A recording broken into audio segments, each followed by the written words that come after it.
10 de junho de 2015. Com Neymar e mais 10, a seleção brasileira está pronta para enfrentar Honduras no último amistoso antes da Copa América.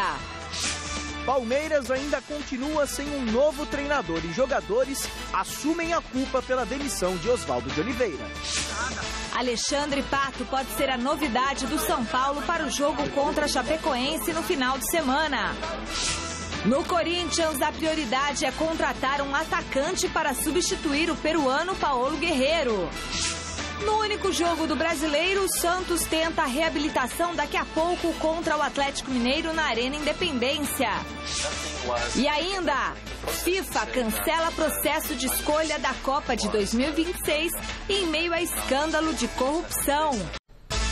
Olá, boa noite. O Gazeta Esportiva desta quarta-feira começa falando da seleção brasileira que vai enfrentar logo mais às 10 horas a seleção de Honduras no último amistoso antes da estreia na Copa América. E se depender do retrospecto, a equipe de Dunga não deve encontrar grandes dificuldades para vencer o jogo e fazer a festa dos torcedores que prometem lotar o Beira-Rio.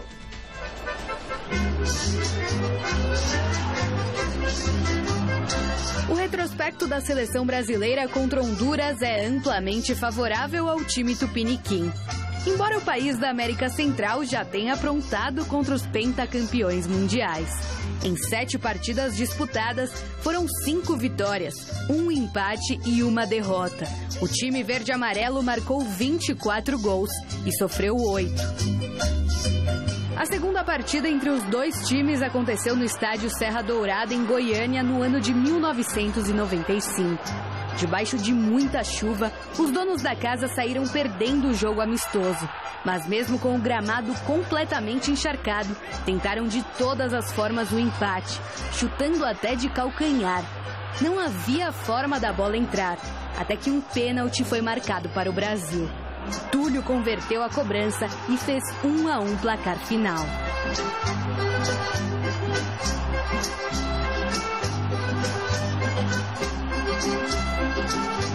A única derrota brasileira nesse confronto foi dolorida e valeu a desclassificação da Copa América de 2001. Nas quartas de final da competição, a seleção caribenha venceu o Brasil por 2-0.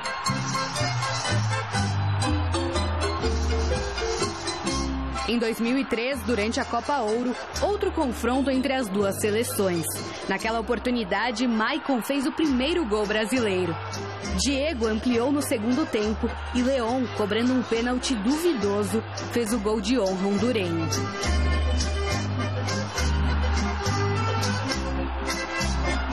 Durante as Olimpíadas de Londres, em 2012, Honduras novamente dificultou a vida do Brasil. Em um jogo sofrido, o time de Neymar e companhia venceu por 3-2 e seguiu na competição. A última partida entre Brasil e Honduras foi um amistoso no final de 2013, realizado em Miami.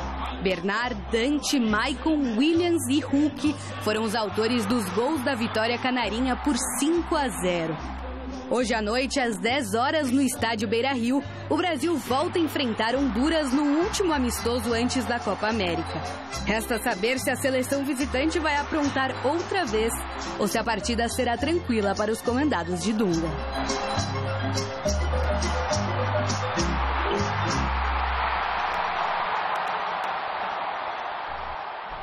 Grande noite para você que acompanha o Gazeta Esportiva. A seleção brasileira, ela não me empolga, mas tenho que reconhecer que o retrospecto sob o comando do Dunga é muito bom. A gente vai falar mais sobre o time que joga contra Honduras logo mais.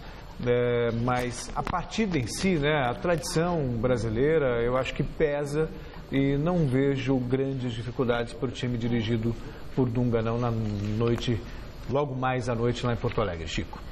Boa noite, Celso. Boa noite, Michele. Boa noite a todos vocês. Eu acredito assim, Celso, o maior adversário do Brasil, na verdade, vai ser o público gaúcho, né? Porque esse amistoso que o Brasil, que a seleção do Dunga fez domingo passado, o adversário veio muito fraco para cá. Eu não sei como é que vem essa seleção de Honduras, mas deve vir mais forte, pelo menos é a seleção titular que vai enfrentar o Brasil. A do México foi o terceiro time do México que pegou o Brasil. Então, evidentemente que a seleção de Dunga teve tudo mais facilitado, porque o adversário era muito fraco. Vamos ver agora com essa seleção de Honduras, que é um time que não tem muita tradição contra o Brasil, mas acabou tirando o Brasil de uma Copa América, né? E isso aí, como o Japão também, já tirou o Brasil de uma Olimpíada, né? Enfim, são adversários que às vezes dão problemas, né? Porque querem mostrar serviço, querem mostrar trabalho e querem dificultar as coisas. Agora, eu acho que o público gaúcho é que vai dar o tom da coisa. Vamos ver. Se sair gol logo fácil, se o Brasil mostrar um bom futebol, não precisa nem fazer muito gol, mas mostrar um bom futebol, vai ser aplaudido e vai ter a chancela. Boa sorte, Dunga. O problema é que o Dunga é do Sul, né? Gaúcho. Então, quer dizer, talvez ele seja aplaudido, mas vai saber. É o desempenho da seleção em campo que vai definir se o Brasil vai com votos de felicidades ou vai com vaias para a Copa América, né? E eu acredito que no meio termo aí, meio estádio, metade do estádio vai vaiar e metade do estádio vai bater palma, Michele. Tá certo, Chicão. Bom, seguinte, vem aqui comigo na câmera 3, isso. Confira agora, você que está em casa, como foi o clima dentro e fora do gramado no último treino da seleção brasileira. A receptividade do povo gaúcho com a seleção pode ser considerada uma surpresa, não para o técnico Dunga. A seleção aqui em 2002, 2001 veio aqui, a última partida contra o Paraguai. Teve uma ótima recepção, o torcedor entendeu o momento da seleção brasileira, então nós jogarmos em cidades, em estado onde o torcedor entende da importância da seleção brasileira, torna a repetir, independente do nome do treinador ou do nome dos jogadores, o mais importante para nós é a seleção brasileira. E a gente tem esse apoio do gaúcho, eu acho que isso é importante. Torcida à parte, o que realmente importa é que Robinho, recuperado das dores no joelho, será a opção. Além de Neymar, nome certo entre os 11. Apesar de Dunga fazer um certo mistério sobre os relacionados. Robinho está liberado, Neymar vai jogar, a escalação na hora. Fabinho vai jogar também, todos eles vão jogar. Teremos o quê? Uma escalação com 22 jogadores? 22. Eu acho que ele vai botar todo mundo em campo, né? O Dunga bem-humorado é engraçado, né? É engraçado, é esquisito, né? Porque é tão raro, né? Então que você... Ele não devia chamar Dunga, ele devia chamar Zangado. Zangado. Era melhor, já que brincando com a Branca de Neve e os 7 Anões. Agora, eu vou falar uma coisa para você. Se eu fosse ele, eu testaria hoje, só para ver o que vai dar, Robinho e Neymar. Que é uma dupla que, na minha opinião, deveria ter sido a titular na Copa ano passado. Robinho e Neymar. Por quê? Porque os dois já se jogaram no Santos juntos. Os dois são alegres. Têm um futebol muito parecido. São entrosados. Né? Acho que o Neymar é um pouco mais técnico que o Robinho, né? Tem muito mais sucesso na Europa, muito menos tempo. Já teve muito mais sucesso na Europa que o Robinho, mas os dois têm um futebol muito casado. Então, de repente, joga ali sem centroavante, deixa os dois fazerem a festa, entendeu? É contra Honduras mesmo, né? Bota o time pra cima. Quem vai se preocupar em marcar contra Honduras? E essa é a chance, porque eu acho que o Brasil é um time comum. E o que faz a diferença no Brasil ainda é a categoria do jogador brasileiro, né? É aquele 1, 2, 3, 4 minutos de muita inspiração, que baixo no Neymar, baixo no Robinho, e os dois juntos se entendem. Eu acho que seria um bom teste, Robinho e Neymar, como titulares até para a Copa América. Boa, Chicão. Vote na enquete que está no ar no site gazetesportiva.net. A pergunta é a seguinte: a seleção brasileira de Dunga ganhará a Copa América? Celso Cardoso, sim ou não? Você aposta? Não. Não ganhará. Chico? Eu acho que a favorita para a Copa América é a Argentina. Não tem jeito. Até pelas individualidades, agora com o Tevez, né? Tevez está lá. Agora, o Messi, Tevez, depende, porque é o seguinte, a seleção argentina, os jogadores que isoladamente nos clubes saem bem, caso do Messi, caso do do Agüero, caso do Tevez, Mascherano, saem bem em clubes isolados, né? Agora, quando eles se juntam, não tem um treinador ainda que dê um padrão para eles, né? Eles se atrapalham. Um atropela, mas aí que tá, mas é o tal negócio. Chegar na final da Copa. O Tevez não veio porque o Messi fez biquinho, não quis que convocasse o Tevez. Se o Tevez estivesse aí, talvez a Alemanha não tivesse vencido a Copa. Com certeza não teria vencido, porque o Tevez teria empurrado para a bola, para o fundo do gol, mas 2 vezes pelo menos. Que é um cara que não perde gol, do jeito que perderam, né? Do jeito que perderam. Então eu acho assim, a Argentina é a favorita, mas eu acredito no Brasil. Eu estou sempre com o Brasil. O Brasil vai ser campeão da Copa América e campeão do mundo na Rússia. Acredito que a Copa vai ser na Rússia também. Para mim, a Argentina a maior favorita, depois Chile, depois Colômbia e depois Brasil. 4º lugar. Bom, a gente quer saber a sua opinião, o resultado sai no final do programa de hoje. Agora vamos falar de Chile e Equador, que fazem amanhã a abertura da 44ª edição da Copa América, que este ano vai ser no Chile. Nós temos um chileno aqui na nossa redação, Patrício Andrés. O Gazeta Esportiva mostrou durante esta semana os principais destaques das equipes do grupo A e B. E hoje nós vamos falar do último grupo, que é o grupo C. Confira. Com Brasil, Peru, Colômbia e Venezuela, a briga pela classificação para a fase de mata-mata no grupo C da Copa América promete ser muito acirrada. A própria seleção venezuelana, vista por um bom tempo como fiel da balança em qualquer competição que disputasse, chega diferente para o torneio deste ano. Em 2015, a esquadra Vinho Tinto realizou 4 amistosos, ganhou 3 e perdeu apenas 1. O treinador da equipe, Noel San Vicente, costuma utilizar o esquema 4-2-3-1, mas a formação pode ser adaptada dependendo do adversário a ser enfrentado. San Vicente aposta todas as fichas nesta Copa América em Juan Arango, meia de 35 anos, principal referência técnica do time. Entre os colombianos, esperança de título é bastante grande. Após o desempenho surpreendente na Copa do Mundo do ano passado, o patamar internacional do país no mundo do futebol cresceu de maneira avassaladora. Tanto que a Colômbia entra como favorita a uma das vagas do Grupo C, ao lado do Brasil. Além disso, os principais atletas do time tricolor vivem grande fase na Europa, sobretudo Rames Rodrigues. O jogador assumiu o posto de estrela no elenco do professor José Pekerman, muito por conta da ausência de Falcão Garcia no último Mundial. Mas a boa notícia é que o artilheiro estará à disposição do treinador e deve formar ao lado de Rames, Cuadrado e Theo Gutierrez um dos ataques mais poderosos da competição. O Peru não deu muita sorte no sorteio da Copa América. A seleção blanquirroja caiu no grupo que tem como adversários principais o Brasil e a própria Colômbia. Além disso, o técnico da equipe, o argentino Ricardo Gareca, assumiu o comando do time em março. E logo no primeiro amistoso com Gareca no banco de reservas, o Peru foi derrotado pela Venezuela, o outro rival da chave. Até dentro do país, o sentimento é de uma campanha curta no torneio sul-americano. O único jogador que pode mudar este prognóstico pessimista é o atacante Paolo Guerreiro. Mesmo tendo vivido uma fase ruim nos últimos jogos pelo Corinthians, Guerreiro segue como referência no esquema montado por Gareca, que privilegia a marcação. Depois do vexame na Copa do Mundo, a nossa seleção chega à Copa América com uma missão bastante clara: reconquistar a confiança do torcedor brasileiro. A saída de Felipão e o retorno de Dunga ao cargo de treinador foi apenas uma das muitas mudanças na equipe canarinho. Nomes como Miranda e Robinho voltaram a ganhar força e outros como Roberto Firmino, atacante do Hoffenheim, passaram a figurar entre os convocados.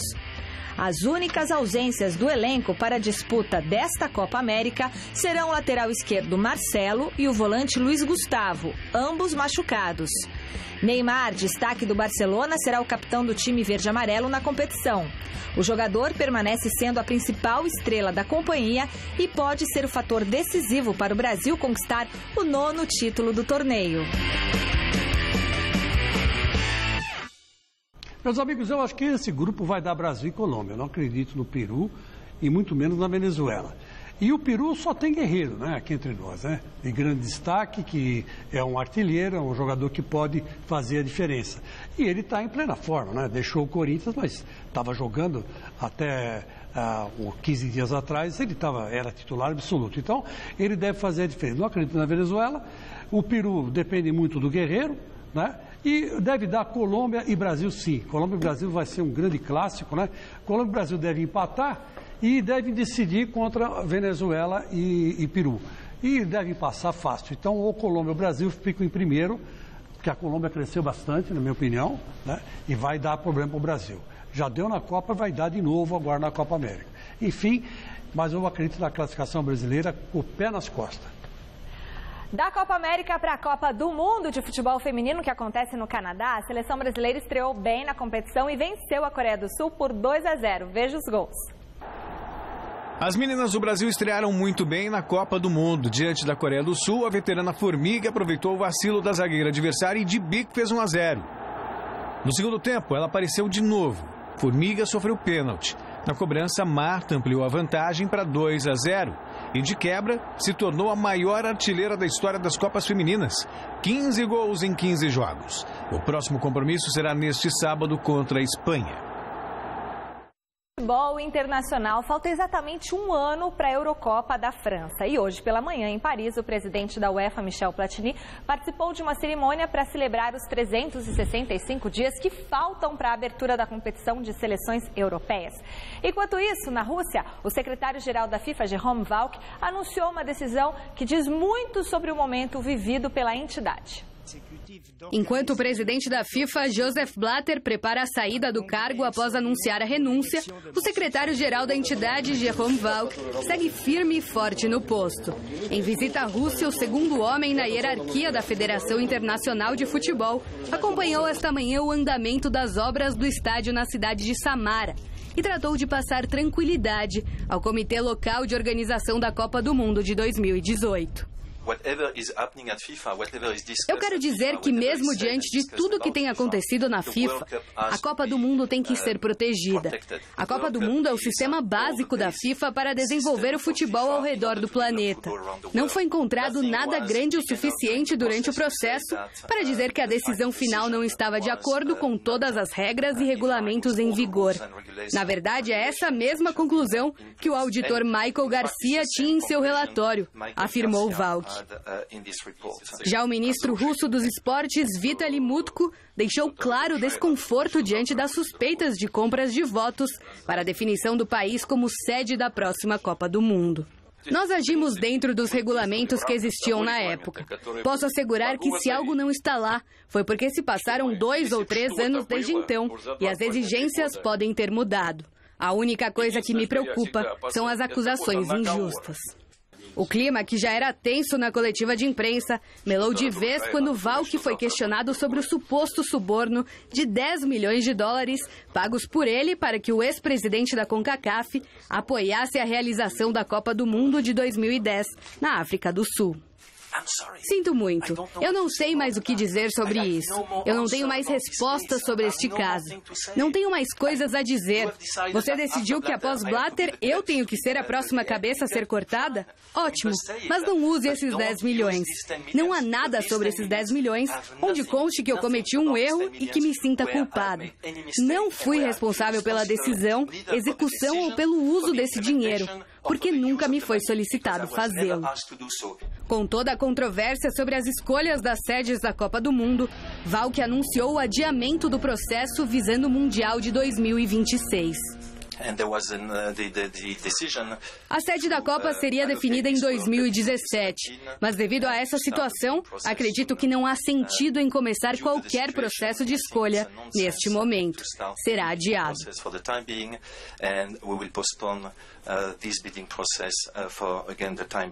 E o adiamento da escolha da sede da Copa de 2026 repercutiu imediatamente. Michel Platini, presidente da UEFA, aproveitou o evento que marca um ano para o início da próxima Eurocopa e comentou a decisão. Isso não me surpreende. É normal. Um processo foi posto em prática para ter uma votação o mais rapidamente possível em 2017. Mas no momento a FIFA não tem liderança para isso. E é normal que tenha sido adiada. é bom. No entanto, Platini evitou falar mais sobre os escândalos de corrupção envolvendo a FIFA e sobre uma possível candidatura à presidência da entidade. A próxima Eurocopa vai ser realizada na França, entre os dias 10 de junho e 10 de julho, e terá ampliação do número de seleções participantes de 16 para 24 equipes. O Platini também não tem tem lá suas críticas também envolvendo o processo de eleição no Catar, a própria França quando foi sede da Copa do Mundo de 98, quer dizer, enfim, é muito complicado. Falando em complicação, o Ministério Público suíço hoje confiscou novos materiais lá na sede da FIFA. Então foram apreendidos documentos eletrônicos dos computadores do senhor Josef Blatter, também do senhor Jerome Volk, também de outros diretores financeiros, e um novo inquérito está sendo aberto justamente para investigar as candidaturas de Rússia e Catar, para averiguar realmente até que ponto houve corrupção, não houve corrupção. Esses são os policiais, né? Ah, não, esse é o Jerome Volk. É o Jerome Volk. Então, hoje, aqui, aconteceu, no Brasil, hoje foi confiscado pelo Ministério Público. A FIFA argumentou, não, a gente está contribuindo com as investigações e cedeu o material. Não é nada disso. Aliás, na primeira investida do Ministério Público já foram confiscados 2 terabytes de arquivos. Nossa, é arquivo pra caramba. Para você ter uma ideia, dá mais ou menos 150 milhões de páginas do Word. Então, e-mail, documentos, tudo isso está em poder da Justiça para que seja feita uma investigação rigorosa e se apure realmente se houve corrupção na candidatura e você sabe que da Rússia, e na escolha da Rússia e também na escolha do Catar. Não adianta querer apagar do HD esses negócios não, porque os caras têm um método que está cheio de hacker nessas polícias federais, né? Hackers aí que foram contratados para isso mesmo. Que eles resgatam o que foi deletado, né? Então, tudo que foi registrado no computador, os caras dão um jeito de salvar. Então, que se cuide. Eu só queria avisar o seguinte, foi dada uma notícia pela UOL, pela Folha de São Paulo, que o Campos Machado, o deputado do PTB, mandou um grupo de advogados para tentarem ajudar o Marinho que é do PTB.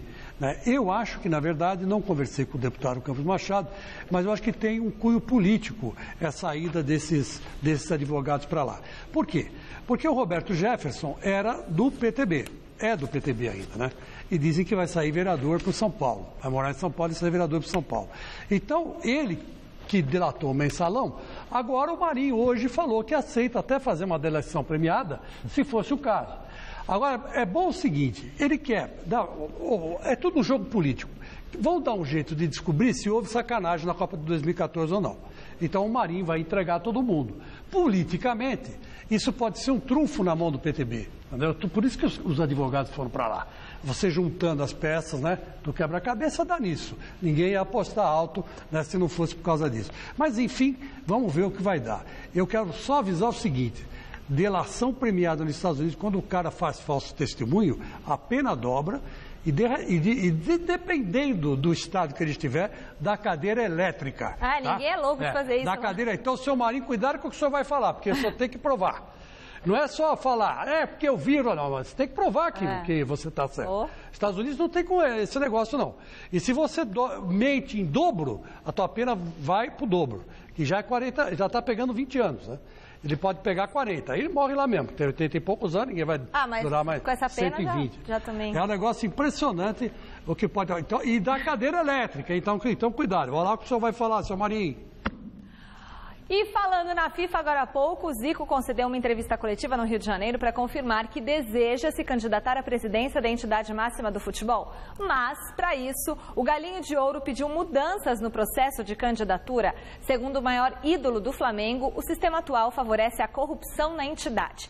Não conversei com ninguém, ele disse. Eu sou contra essa forma de ter que ser indicado por 5 federações. Acho que pode começar daí uma corrupção ou troca de favores. A eleição tem que ser feita por intermédio dos seus serviços prestados ao futebol, disse o Zico. Tá certo, né? Vamos falar agora de basquete. Ontem à noite, o Cleveland Cavaliers conseguiu virar a decisão da NBA contra o Golden State Warriors. Veja como foi. No terceiro jogo das finais da NBA, deu Cleveland Cavaliers de ponta a ponta. Jogando em casa e comandados pelo inspirado LeBron James, os Cavs Venceram pelo placar de 96-91 e abriram 2-1 na série melhor de 7 jogos. King James ficou perto de mais um triplo-duplo. O astro da equipe marcou 40 pontos, pegou 12 rebotes e distribuiu 8 assistências. Mas LeBron não jogou totalmente sozinho. Matthew Dellavedova ajudou muito na marcação e Stephen Curry ainda anotou 20 pontos. E falando nele, o apimentado jogador do Warriors demorou para reagir contra a forte marcação. Marcou 27 pontos, porém mais uma vez nas finais, o desempenho ficou abaixo das expectativas. O próximo jogo será realizado amanhã, novamente em Cleveland. Visitem os nossos blogs no site gazetesportiva.net, o blog do Chico Lang. Eu tenho dito. E tenho dito, não é? Eu tenho dito. E tenho dito, o blog do Celso Cardoso, Na Cara do Gol, e o meu blog Bela Jogada. Quero mandar beijos pro Diogo Rodrigues, do Jardim São Luís, ele é São Paulino, e um beijo carinhoso também pro Osamo Sado, telespectador assíduo do Gazeta Esportiva e do Mesa Redonda, corintiano. Osamo, um beijo grande para você. 2 partidas abriram ontem a 7ª rodada do Campeonato Brasileiro da Série B. O Paraná venceu o Luverdense e deixou a zona de rebaixamento. Já o líder Botafogo ganhou mais uma. Desta vez a vítima foi o Oeste. Veja os gols. O Paraná Clube recebeu o Luverdense no Durival de Brito e venceu pelo placar mínimo. Henrique marcou o gol do jogo. Aos 6 do segundo tempo, 1-0. E jogando em Osasco, o Oeste não conseguiu segurar o líder Botafogo. Rodrigo Pimpão, aos 22 da etapa final, marcou o gol da vitória alvinegra. 1-0 e fim de papo. Hora de falar do São Paulo. Nosso contato agora é com o repórter Alexandre Silvestre, pai da Maria Carolina, que está neste momento acompanhando mais um treino do Tricolor, que só volta a campo no próximo sábado para enfrentar a Chapecoense em Santa Catarina. Põe o Silvestre, Rogerinho. Muito bem. Tá na tela, Silvestre. Bonitão. Boa noite.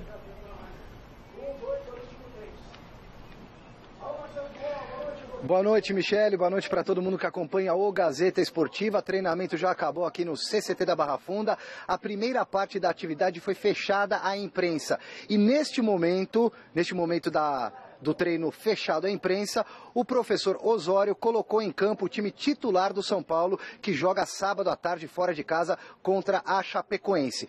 Quando nós entramos por aqui, vimos um coletivo rolando de uma forma inusitada, 13 para cada lado, 2 goleiros e 12 jogadores na linha.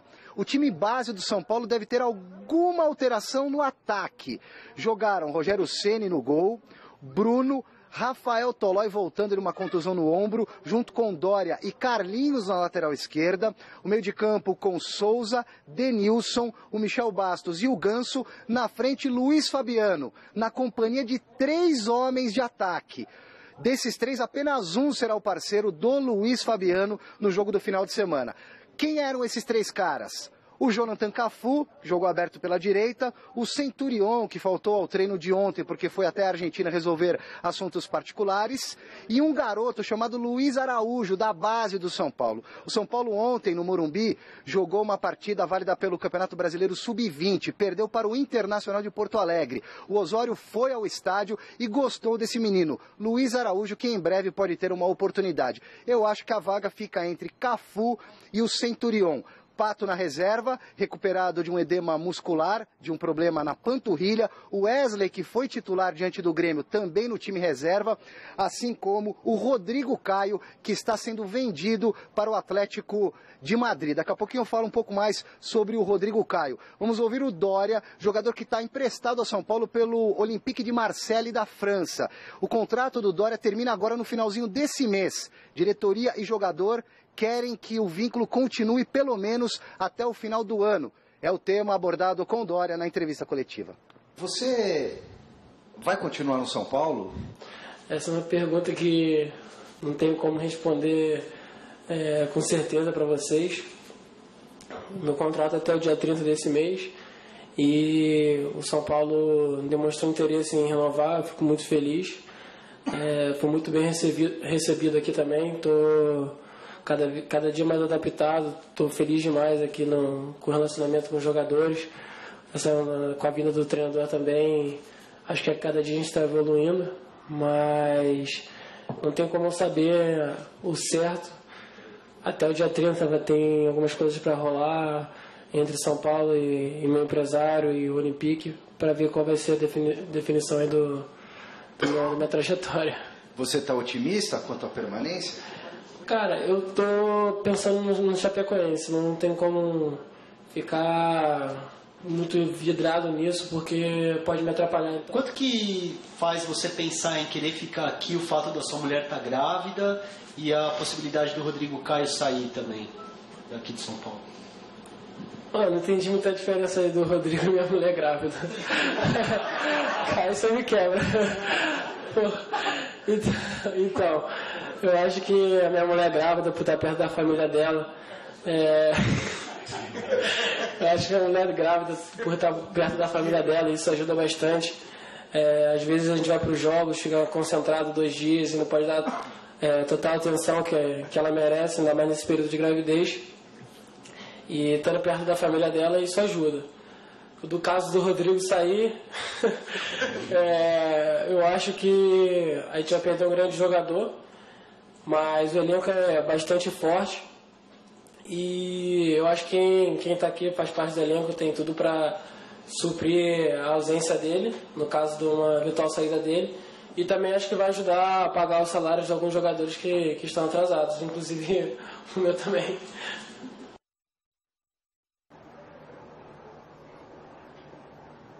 Legal quando o jogador sai da mesmice, né, numa resposta. Na verdade, não são salários atrasados, e sim o direito de imagem, que na maioria dos casos é grande parte do vencimento do jogador de futebol, principalmente atuando aqui no futebol brasileiro. Eu tenho uma informação de que o Rodrigo Caio está vendido para o Atlético de Madrid. A diretoria do São Paulo, por enquanto, não confirma o fechamento desse negócio. Seriam aproximadamente 45 milhões de reais para o São Paulo, que detém 90% dos direitos econômicos do Rodrigo Caio. Ou seja, pingando esse dinheiro, o São Paulo pode quitar algumas dívidas bancárias, pagar a imagem atrasada dos jogadores e, quem sabe, esticar esse vínculo do Doria com o clube até o final da temporada, até o final, pelo menos, do Campeonato Brasileiro, Michele. Tá certo, Alexandre Silvestre. Muito obrigada pela sua participação. Vou falar do Santos agora. Seguinte, não vai dar tempo de comentar. Ok. Tá bom? O Brasileirão vai ter bola rolando nesta noite. O Atlético Mineiro e o Santos jogam às 7h30 na Arena Independência, em jogo antecipado da 7ª rodada, que vai acontecer somente no próximo final de semana. O repórter Fernando Gavini acompanhou o último treino do Peixe antes do embarque para a capital mineira. O campeão paulista entra em campo pressionado nesta noite contra o Atlético Mineiro em Belo Horizonte. Depois do título estadual, o Santos só ganhou 2 dos últimos 9 jogos que disputou. No Campeonato Brasileiro, o Peixe somou apenas 6 dos 18 pontos disputados e o trabalho do técnico Marcelo Fernandes tem sido colocado em xeque. Ele sabe que precisa de resultados para se manter no cargo. A diretoria, cara, só tenho a agradecer porque me deu total respaldo até agora, na época do Paulista, sabe, fizeram o trabalho dele, tentaram organizar tudo perante ao grupo, tudo que a gente sempre pediu em termos de tentar acertar as coisas, graças a Deus está tudo certo, entendeu? E eu acho que, cara, é super normal, eu estou fazendo meu trabalho, estou muito feliz, eu estou chateado pela situação sim, mas eu vou para Minas com uma baita de uma vontade de ganhar, todo mundo sabe, olhando no olho da rapaziada, está todo mundo com muita vontade de ganhar, porque sabe que o trabalho é honesto, é digno aqui, não tem, mas, volto a dizer, é super normal o futebol, cara, eu não estou viajando em nada, não me empolgo com nada, como eu falei, sabe, eu não estou... meu pé está no chão do mesmo jeito e eu trabalho num clube grande. E clube grande, cara, clube grande tem pressão. Não é só perdendo não, tem pressão ganhando. Dono da segunda pior defesa da competição, o time terá pela frente o melhor ataque, o do Galo, que já balançou a rede 14 vezes. Apesar disso, o treinador descarta mudar o esquema tático e vai jogar em Belo Horizonte com 3 atacantes, Geovânio, Ricardo Oliveira e Gabriel. O que ele quer de diferente é que a defesa corra menos riscos e não repita os erros cometidos nas últimas rodadas. Eu jamais vou pedir para o meu time dar chutão. Isso aí jamais. Eu não tenho nem jogador aqui para dar chutão. Só que, por exemplo, quando eu joguei no Atlético Mineiro, tinha um cara chamado Marques, que jogou no Corinthians, vocês sabem, né? Que foi ídolo lá no Atlético. Eu tinha mania de querer virar a bola pro lateral. E teve um jogo contra a Caldense no Mineirão que eu virei uma, errei. Virei 2, errei. Ele chegou perto de mim e falou assim, Marcelo, dá 2 passes curtinhos, quando tu pegar a confiança de novo, tu volta a dar os longos de novo. E a mesma coisa é isso. Nós já perdemos uma de sair jogando, perdemos outra de sair jogando, agora fomos de novo, queremos sair jogando. Era para sair jogando? Era, mas a fase está ruim. Então, quando está ruim a fase, vamos pôr a bola lá, vamos adiantar o time. Por coincidência, o Santos terá uma mudança exatamente na dupla de zaga. Gustavo Henrique entra na vaga de David Braz e vai formar dupla com o Erley. O Gustavo, ele vem treinando bem, como tem o Paulo Ricardo treinando bem, e o próprio Leonardo também está treinando bem. Então eu estou tranquilo quanto a isso. O Braz é um excelente jogador, o próprio Erley é um excelente jogador, o Braz teve um incômodo na perna, sabe, foi fazer exame, então a gente precisamos de cara inteiro, não dá para ir mais ou menos, é um jogo decisivo para nós, e o Gustavo está muito bem. E pode ter certeza que ele vai dar conta do recado lá. O que traz esperança contra o melhor ataque do Campeonato Brasileiro é que a dupla que vai jogar nesta quarta-feira não foi vazada nesta temporada nas 3 vezes em que atuou junta. Foram 2 jogos pelo Campeonato Paulista, 2 goleadas por 3-0 contra Botafogo de Ribeirão Preto e 15 de Piracicaba. E 1 pela Copa do Brasil, vitória sobre o Londrina por 1-0. Adversários mais modestos do que o que vai ser enfrentado nesta noite. Resta saber se a dupla vai conseguir repetir o desempenho contra o Galo. Meus amigos, o gato subiu no telhado para o Marcelo Fernandes. Ele que se cuide, hein? Porque lá no Santos já começou um zum de que se ele não conseguir vitórias aí nos próximos 2, 3 jogos do Santos, ele vai para o espaço. E você sabe que, como eu já repeti ontem, o Celso falou bastante a respeito da permanência ou não do Oswaldo Oliveira no Palmeiras, mas acontece que o futebol é pragmático. O futebol brasileiro, principalmente, é resultado que conta. E os resultados do Santos estão sendo muito ruins. Essa é a grande verdade. Então, que se cuide o Marcelo Fernandes. O assunto agora é o Corinthians, do Chico Lang e do técnico Tite, que segue aproveitando a folga no calendário desse meio de semana para acertar os detalhes da equipe que vai receber o Internacional sábado na Arena em Itaquera. Nós vamos falar ao vivo com ele, o repórter Osmar Garrafa, que está neste momento no CT Joaquim Grave e já está aqui na tela abrilhantando o nosso programa. Boa noite, Garrafa. Boa noite, Michele. É isso, o Corinthians está treinando aqui na cidade de São Paulo, né, aguardando a partida do próximo sábado contra o Internacional, 4h20, na Arena Itaquera, e hoje aconteceu mais um trabalho sob o comando do técnico Tite. É o Corinthians pensando no Internacional. E a movimentação dessa tarde recebeu 2 visitas ilustres, 2 ex-jogadores do Corinthians, o atacante Dentinho e também o Paulinho, ambos atuando no futebol europeu. Aliás, Dentinho e o Paulinho conversaram conosco, e o Dentinho fala da possibilidade de retornar ao futebol brasileiro e por que não ao Corinthians. Vamos ouvi-lo. Primeiro tem que esperar as propostas, né? Quando chegar as propostas do Brasil, vem a melhor proposta, mas sabe que pelo carinho pelo Corinthians é muito grande, mas igual todo mundo, torcida pede volta, mas tem que ter proposta. Se não tiver proposta fica difícil, né?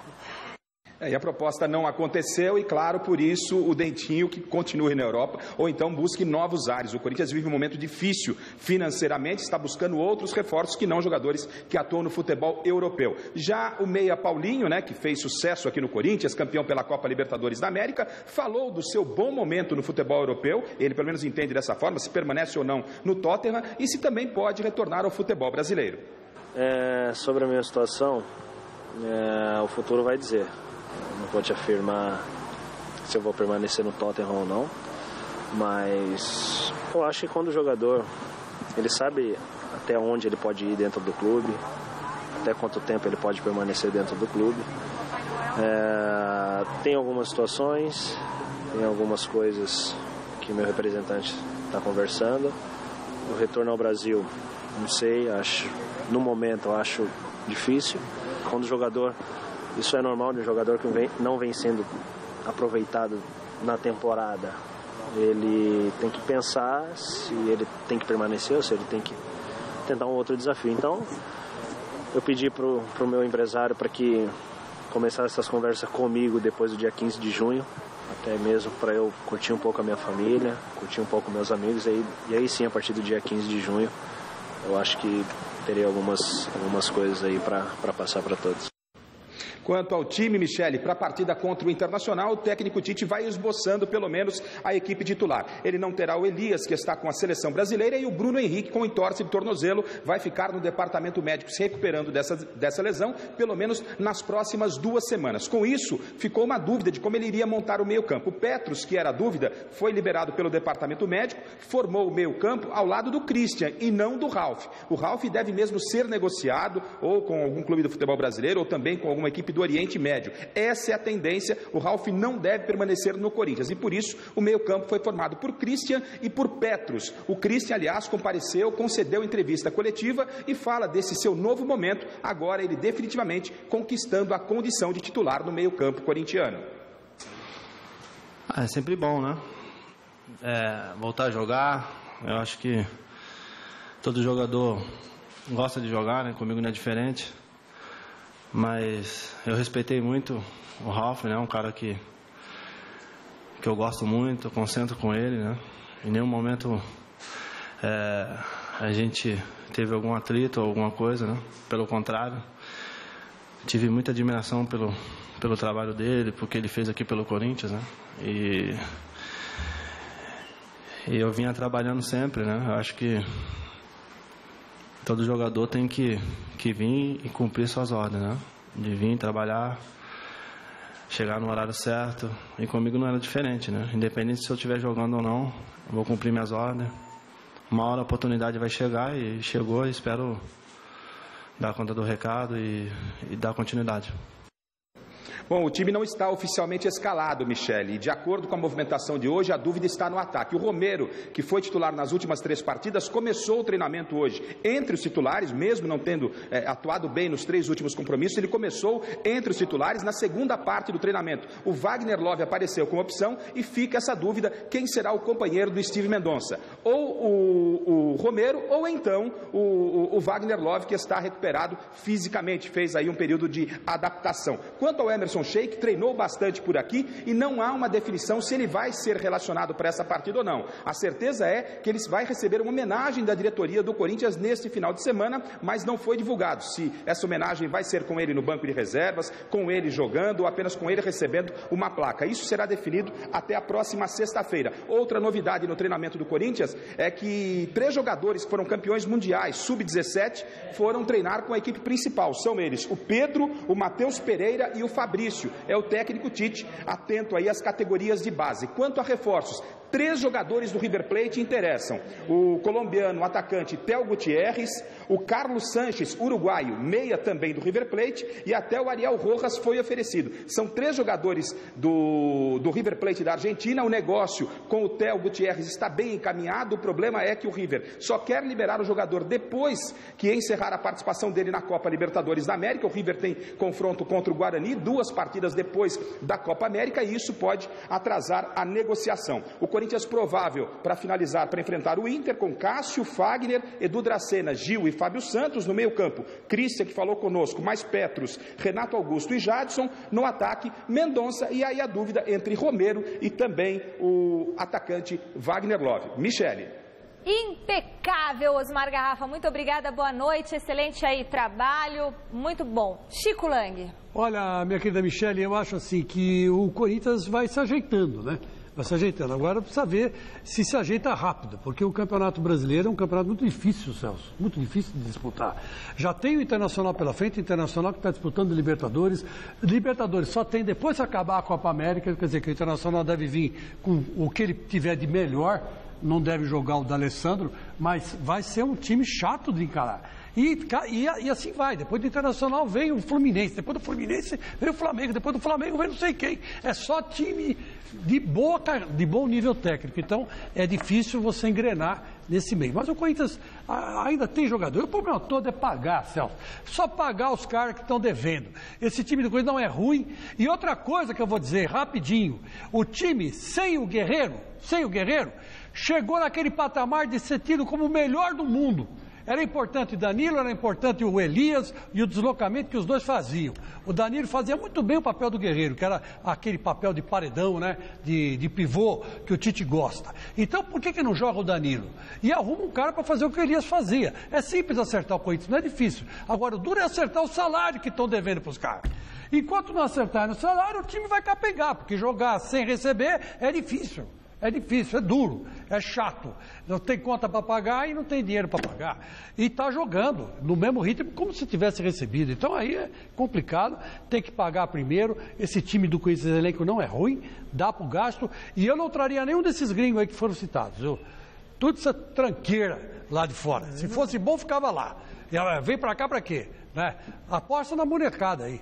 Eu acho que o Gutierrez é um bom nome. Por 30 anos o cara tem. O Guerreiro também não é nenhum garoto. Não, mas o cara vai ganhar 10 milhões por um cara de 30 anos. Peraí.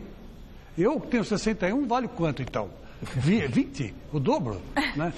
Peraí. Bom, não dá, né? Eu acho bacana essa homenagem ao Emerson, o fato dele poder jogar e se despedir. Aí, afinal de contas, você tem que preservar o passado do cara. O cara marcou o gol do título mais importante, aliás, os dois gols. Isso vai fazer falta, muito mais falta que o Guerreiro. Os dois gols da Libertadores América, que era realmente o calcanhar de Aquiles do Corinthians. Acabou essa história, não ganha Libertadores, ganhou com 2 gols do Emerson. Mordeu os argentinos, fez o diabo. Enfim. Então, eu acho muito justa, acho que o Corinthians tem que ser grato sim ao Emerson, independentemente da fase dele. Aliás, eu acho até que eu faria uma proposta de renovação com valor mais baixo, mas faria. Não sei. O Tite vai sentir muita falta do Sheik mesmo. Palmeiras, a demissão de Oswaldo de Oliveira segue sendo o principal assunto na equipe, que no treino desta manhã foi comandada pelo interino Alberto Valentim. Veja na reportagem de Filipe Boril. Nada como um dia após o outro. Alberto Valentim, auxiliar fixo da comissão técnica do Palmeiras, já comandou a equipe na manhã desta quarta-feira. Ele será o substituto de Oswaldo de Oliveira, no jogo deste domingo contra o Fluminense no Allianz Parque. Figura já conhecida e elogiada pelos jogadores. Tenho certeza que esses jogos que ele assumir aí, que ele ficar até o tempo que a diretoria resolver trazer outro treinador ou não, né, não sei, ele vai dar o melhor dele, porque ele é um cara que trabalha, que batalha muito e que quer conquistar. Os preferidos da diretoria continuam sendo Marcelo Oliveira, ex-técnico do Cruzeiro, e Cuca, que atualmente está no futebol chinês. Não importa quem será o novo técnico do Palmeiras. Aqui, todo mundo se sente culpado pela demissão de Oswaldo de Oliveira. Eu, particularmente, sinto, sim, essa culpa quando é demitido um profissional. Porque é sempre chato, né? E a gente que joga, é a gente que está ali. Então é um trabalho que é quebrado e que vai recomeçar outra. Então, como eu disse, particularmente, um pouco eu sinto sim culpado. Uma culpa que não apaga a 7ª demissão em apenas 6 rodadas do Campeonato Brasileiro. Uma cultura difícil de ser modificada. Aqui no Brasil existe essa cultura, né? Lá fora não acontece isso com frequência. A gente fala, vocês, a gente que está no campo, enfim, pessoas que estão ligadas ao futebol, fala tanto em mudança, né? Mas nesse aspecto a gente ainda peca muito. Então, acho que a gente tem que, nós brasileiros, assim, tem que às vezes botar o pezinho um pouco no chão, pegar as coisas boas lá de fora que eles têm e executar aqui dentro. A novidade foi a presença de Alexandro, que deve ser apresentado como o 22º reforço para a temporada. O Alexandro, ele é um matador, né? E para mim, que é lateral, é sempre bom ter essa referência, né? Quando chega na linha de fundo, tem um cara que dentro da área incomoda muito. E ele faz muitos gols. Um fazedor de gols. Muito bom para quem marcou apenas 6 nos últimos 6 compromissos no torneio e venceu apenas uma partida. Seguinte, notícia do repórter Filipe Boril. O Alexandro, que treinou hoje, aguarda a rescisão de contrato com o Flamengo, que deve sair amanhã. E ele deve ser apresentado, portanto, na sexta-feira. E olha, e junto com ele, deve vir a ser apresentado também o técnico Marcelo Oliveira, hein? O técnico Marcelo Oliveira, que já, segundo notícias, já está tudo acertado, né? E estão dizendo até que a sacanagem foi a seguinte, que acertaram primeiro com o Marcelo Oliveira para depois mandar o Oswaldo embora. Não sei se isso é verdade ou não é, mas enfim, criou-se um clima super negativo para a diretoria do Palmeiras, com essa saída do Oswaldo. O Oswaldo, que é um cara digno, um cara correto, não merecia ter uma apunhalada pelas costas do jeito que teve, né? Isso na minha opinião. Não, eu também. Na minha opinião. É decepcionante o comportamento da diretoria do Palmeiras. Emite um técnico a cada 3 meses, né? Quer dizer, não dá sequência alguma para o treinador. Realmente é um trabalho de gente insegura, né? Porque quem tem segurança banca um trabalho, banca um nome que foi contratado. Não vejo isso, não. É decepcionante a gestão do Paulo Nobre no que diz respeito à contratação de técnicos. A ética, né? A ética. Claro. Está faltando ética. E o senhor Alexandre Matos também precisa rever os seus conceitos, né? Porque num dia ele chega e fala assim, estou 1000% com Oswaldo Oliveira. Fechado com o Oswaldo. 1000% fechado com Oswaldo. Quinta passada, ele falou. Caiu o Marcelo Oliveira no Cruzeiro, ele fechou com o Marcelo Oliveira. É um cara que fecha rápido. Volúvel, né? Fecha rápido. Volúvel. Volúvel. Parece menininha de 14 anos, né? Quando começa, né, a namorar. Tem um aqui, outro ali e tal. Gosto daquele, gosto do outro, gosto de quem. A gente está falando de trabalho, quer dizer, então, ou você confia, ou você aposta numa filosofia, ou está tudo errado. O Palmeiras, eu fico muito à vontade, porque eu cansei de elogiar o Palmeiras aqui nessa bancada. É verdade. Um time que quase caiu no ano passado, acordou para a vida. Você até exagerou um pouco. Elogiou demais. Eu ainda tenho aquela pureza de confiar nas pessoas, sabe? É verdade. Pra mim você não precisa documento assinado. Né? Hoje em dia precisa. Não, mas eu ainda acredito, sabe, da palavra, aquela história do fio de bigode. Você sabe? não tem bigode, Falou. Verdade. Eu tenho, é só deixar crescer. É só deixar crescer que tem. deixar crescer que tem. Agora, só uma coisa, meu pai. querido. E aí você vê as pessoas assim, falam uma coisa hoje, amanhã mudam de ideia, quer dizer, alguma coisa está errada. O projeto foi errado, ou as pessoas são volúveis. Olha, as pessoas são volúveis, evidente, e só querem resultado. Futebol é assim, é pragmático, não tem como. Agora, que estão contratando um baita de um treinador, estão. Esse Marcelo Oliveira... Chico, não se iluda. Passou pelo Palmeiras Muricy Ramalho, passou pelo Palmeiras Vanderlei Luxemburgo, o Marcelo passou pelo Palmeiras... O Marcelo é diferente. O Marcelo consegue fazer omelete sem ovos. Veja o que ele fez com o Cruzeiro. O Cruzeiro foi bicampeão brasileiro, sem ter time nenhum. Só com o refúgio da Dagoberto, o Borges. Ele foi campeão com esses caras, meu. Então, quer dizer, se ele chegar no Palmeiras e deixar ele trabalhar, o Palmeiras sai da lama. Esse é o problema, né? Fim da enquete do site gazetesportiva.net. A seleção brasileira de Dunga ganhará a Copa América? Não, 52% dos votos. Eu escrevi que eu não concordava com a demissão do OO no blog da Gazeta.net e os palmeirenses ficaram bravos comigo. Bom, o programa termina aqui, a gente se encontra amanhã às 6 horas. Um beijo, tchau. E nós nos vemos na sequência no Jornal da Gazeta. Até já. Até abraço. I got a woman way over town that's good to me. Oh yeah. Say I got a woman way over town good to me. Oh yeah. She give me money when I'm in need. Yeah, she's a kind of